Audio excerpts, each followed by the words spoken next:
Yo, what's up mga kabayan, natapos na naman po yung isang project namin dito. Example po ng ginagawa po namin dito sa South Korea.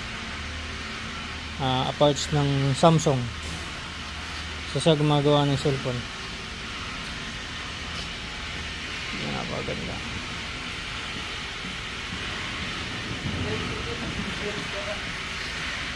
Pure stainless po yan mga kabayan.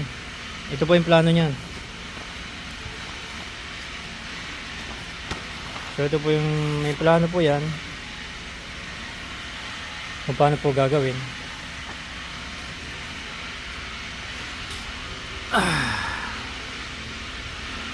So order po ito ng Samsung sa amin. So bali ginawa nung kabayan natin, ginawa niya to isang veterano sa pag-wielding. Libre.